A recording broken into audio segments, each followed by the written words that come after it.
Ciao a tutti e benvenuti sul mio canale. Oggi vi porto un video intenso e pieno di retroscena su Can Yaman e Dimet Özdemir. Restate con me fino alla fine perché ricostruiremo passo dopo passo cosa sta succedendo davvero, quali sono le possibili ragioni dietro le decisioni della famiglia e quali scenari si aprono adesso per questa coppia amatissima. Se il video vi piace, iscrivetevi e lasciate un like, mi aiuta tantissimo a portarvi altri contenuti così approfonditi. Negli ultimi giorni un'indiscrezione ha fatto rumore. Il padre di Dimet avrebbe chiesto alla figlia di sospendere gli incontri con Can. Una richiesta netta, che ha sorpreso fan e addetti ai lavori, soprattutto perché il legame fra i due non è solo un ricordo televisivo. Dalla chimica esplosa in Erkençikus a una stima reciproca coltivata negli anni, Can e Dimet sono diventati simbolo di un certo modo di vivere l'amore e la professione sotto i riflettori. Per questo il veto familiare è apparso a molti come una frattura improvvisa. Ma è davvero così? Proviamo a capire il contesto, senza fretta e senza pregiudizi. Prima di tutto, il ruolo della famiglia. In Turchia, e non solo, i rapporti affettivi si intrecciano spesso con dinamiche familiari molto presenti. Questo non significa che un genitore decida al posto dei figli, ma che possa esprimere con forza preoccupazioni e condizioni. Secondo fonti vicine all'ambiente, il padre di Dimet non sarebbe contrario a Can in quanto persona, ciò che lo preoccupa è l'enorme esposizione mediatica che circonda ogni gesto dei due attori. Ogni foto, ogni like, ogni storia finisce analizzata al microscopio, e per una famiglia che ha a cuore la serenità della figlia, questo può diventare un fardello quotidiano. Ci sono poi motivi pratici. Can e Dimet hanno carriere internazionali, orari impossibili, lunghi periodi all'estero. Le agende non si parlano, gli impegni si accavallano, lo stress aumenta. Quando una relazione vive di voli, set, interviste e cambi continui di fuso orario, la stabilità diventa un lusso. E in questo scenario, un genitore può chiedere uno stop per capire se la coppia ha fondamenta solide anche fuori dall'onda dell'entusiasmo del pubblico.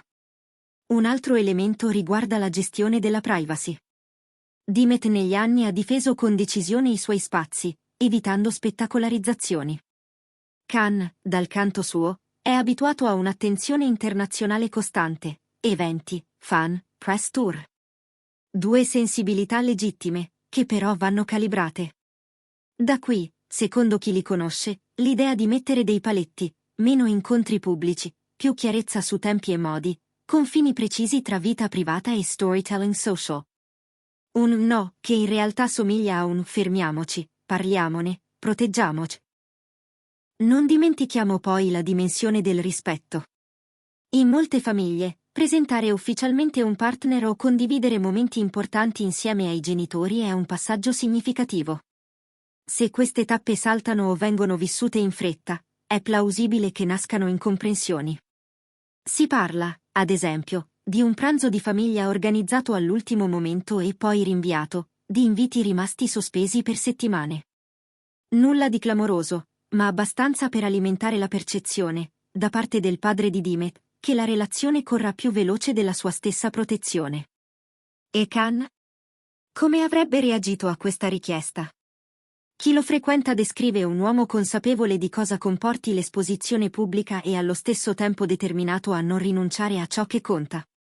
Si dice che abbia proposto 3 passi concreti. Primo, ridurre al minimo le uscite spettacolo insieme. Secondo, concordare una finestra di tempo reale, non social, in cui incontrarsi lontano dai flash.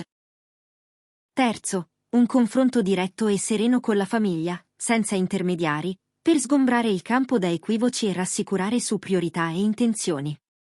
Il padre di Dimet, a sua volta, avrebbe chiesto dei segnali tangibili, una relazione meno rumorosa, un calendario di impegni che non metta la figlia in rotta di collisione con i suoi progetti, e soprattutto una comunicazione onesta. In sostanza, basta titoli gridati e indizi a metà, o si costruisce con serietà o ci si concede il tempo di capire. È un linguaggio che può sembrare duro, ma che nasce dal desiderio di proteggere. Nel frattempo, i fan. Una parte del pubblico sogna la favola, invoca il ritorno di fiamma definitivo, immagina addirittura un nuovo progetto insieme che faccia da ponte tra fiction e realtà.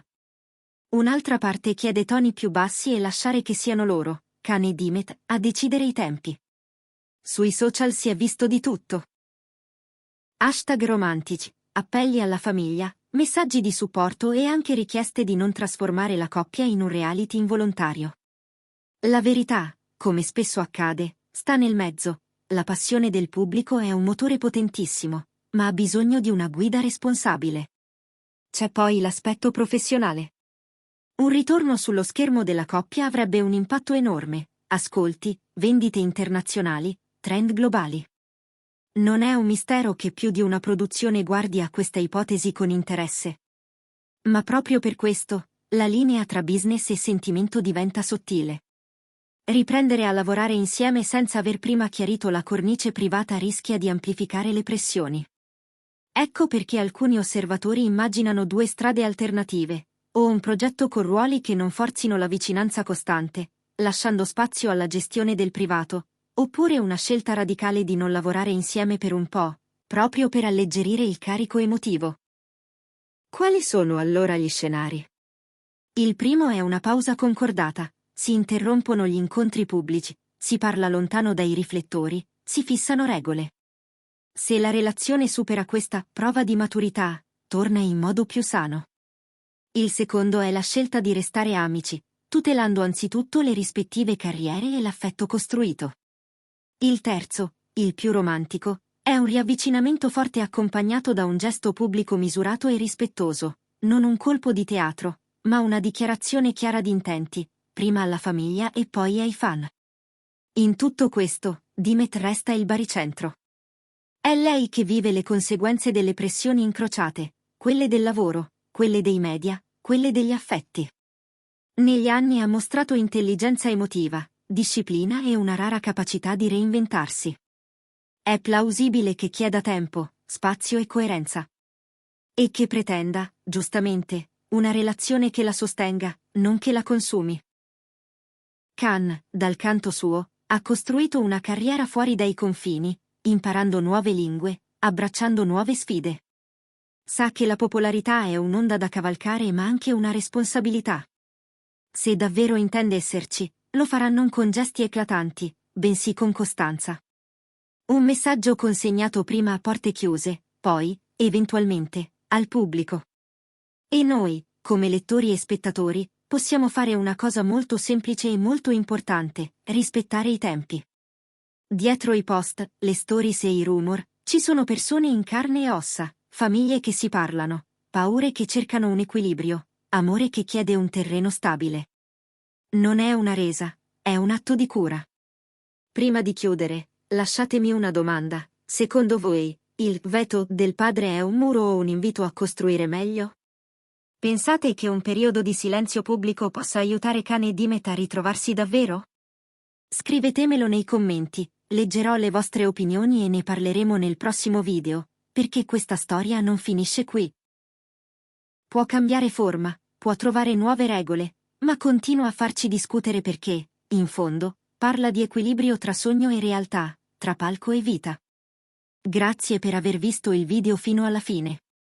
Se vi è piaciuto questo approfondimento, iscrivetevi al canale, attivate la campanella e condividete. A presto, con nuovi aggiornamenti e nuove storie.